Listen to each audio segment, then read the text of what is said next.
ada beberapa perkara yang penting juga kita perhatikan dalam berdoa.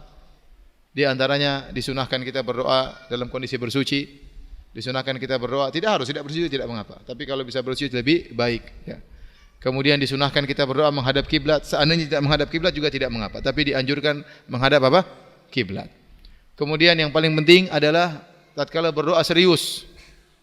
Benar-benar minta kepada Allah. Kata Nabi SAW, ya, Ud'ullaha wa antum muqinuna bil ijabah. Berdoalah kalian dalam kondisi yakin dikabulkan. Jadi harus husnudzon kepada Allah.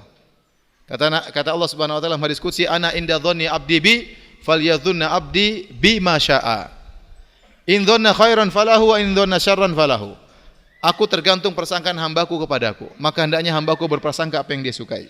Kalau dia berprasangka baik kepadaku, baginya kebaikan.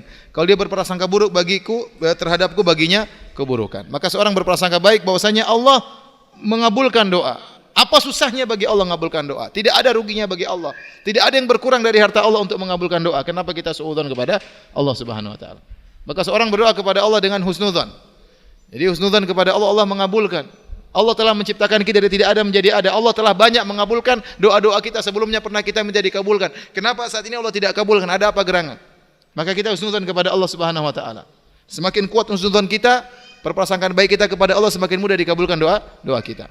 Kemudian yang berikutnya, wa'lamu annallaha la yastajibu du'aan min qalbin ghafilin lahin. Kata Nabi, ketahuilah bahwasanya Allah tidak akan mengabulkan doa dari orang yang hatinya lalai.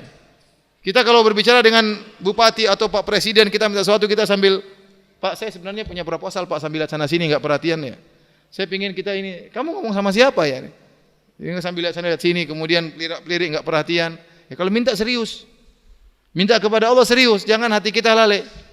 Baca enggak perhatian ngapain? Kita minta kepada Allah, minta yang serius ya.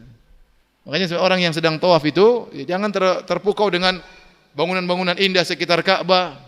Lagi berdoa kepada itu di sana gimana berdoa? Lagi berdoa, ya Rabbana atina. Afrikanya gede banget ini Afrika Rabbana. Jangan ya. Jadi doa serius. Doa serius.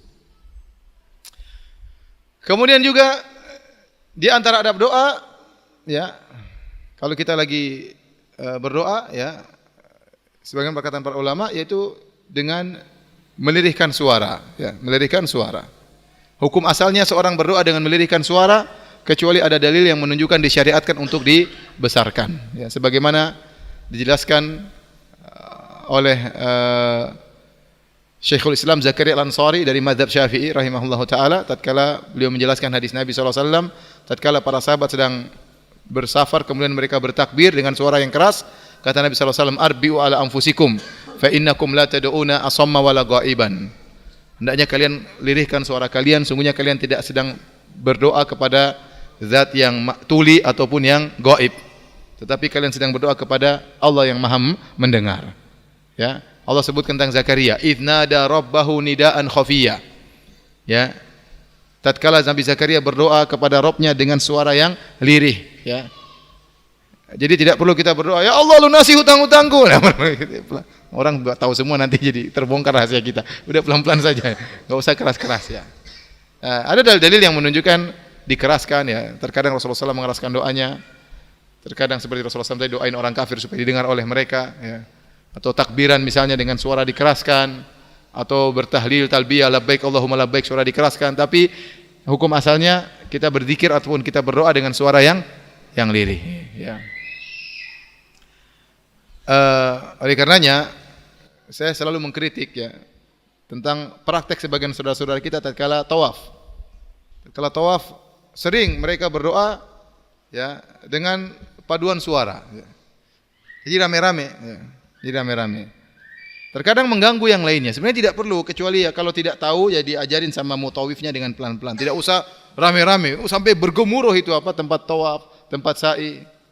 Rabbana, Rabbana, atina, fid dunya. Apalagi ibu-ibu suaranya indah-indah. Nanti dilirik sama orang Afrika kan, orang Indonesia suaranya indah-indah. Banyak orang Indonesia seperti itu ya. Sebenarnya tidak perlu keras-keras seperti itu. Terkadang kayak gimana ya, janganlah. Suara lidah Allah Maha mendengar. Keluarkan dari hati, Allah Maha mendengar. Ya. Kalaupun keras tidak usah keras-keras sekali, apalagi mengganggu yang lainnya. Ya. Dan ternyata sebagian mereka terkadang doanya salah.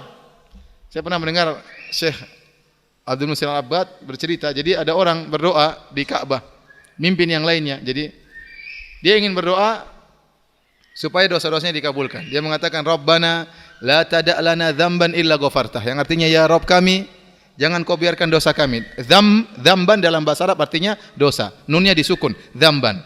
Tapi kalau di fathah, dzanaban artinya ekor. Ya. Dia salah baca. Harusnya dia baca, Rabbana la tada' lana dzamban illa ghafartah. Ya Allah, jangan kau biarkan dosa kami kecuali kau ampuni. Tapi dia salah baca, Rabbana la tada' lana dzanaban. Ya Allah, jangan kau biarkan ekor kami. Akhirnya ada ulama yang dengar dia mengatakan, illa qata'tah, kecuali kau potong ya Allah. Udah keras-keras salah ya. Saya pernah dengar juga ada seorang dosen dari Saudi juga, dari Bisha atau dari mana? Dari Abha. Cerita pernah suatu hari ada temannya tawaf, kemudian ada orang-orang sedang tawaf rame-rame entah dari India, Pakistan atau Bangladesh, kemudian berzikir dengan keras. Tapi zikirnya aneh, ya. Innallah, yang lain ikut. Innallah hamuhi tumbilka firin.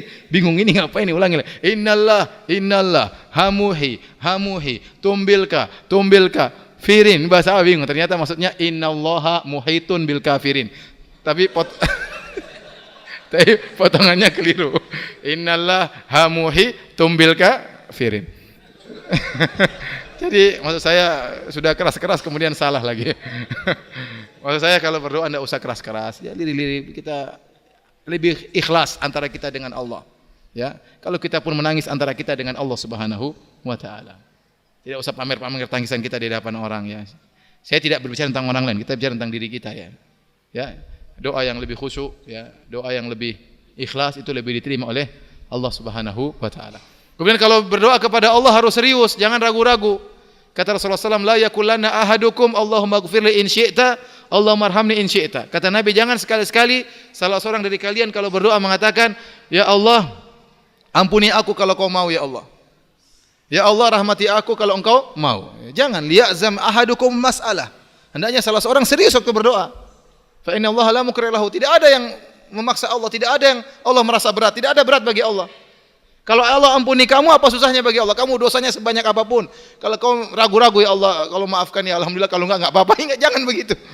Berdoa minta serius kepada Allah. Ya Allah menangis, ya Allah ampuni aku. Jadi kalau minta harus apa? Serius. Tidak ada yang bisa maksa Allah. Tidak ada yang berat bagi Allah Subhanahu wa taala. Jadi kalau minta serius. Makanya saya sering tegur kalau kita doain orang jangan bilang insya Allah. Ya, selamat insya Allah. Ya, jangan bilang insya Allah. Bilang semoga selamat, sudah titik. Tidak perlu pakai apa insya Allah. Ya. Namanya kita minta kepada Allah, bilang semoga engkau selamat. Ya. Makanya doa-doa Nabi tidak mengatakan rafaqatkumus salama misalnya. Doa apa yang insya Allah enggak ada ya. Jadi kita minta saja kepada Allah Subhanahu wa taala ya. Makanya para ulama tatkala mengatakan tahur insya Allah ya. Tahur insya Allah ya, semoga penyakitmu menghilangkan dosa-dosamu. Ada yang mengatakan ini untuk penekanan tahqiq ya, bukan untuk keraguan, tetapi menekankan bahwasanya dosa-dosamu pasti diampuni oleh Allah Subhanahu wa taala dengan sakit yang kau alami. Jadi kalau kita berdoa tidak usah kita bilang insyaallah, kita berdoa kepada Allah secara langsung. Ya, ini di antara adab-adab doa yang harus kita perhatikan.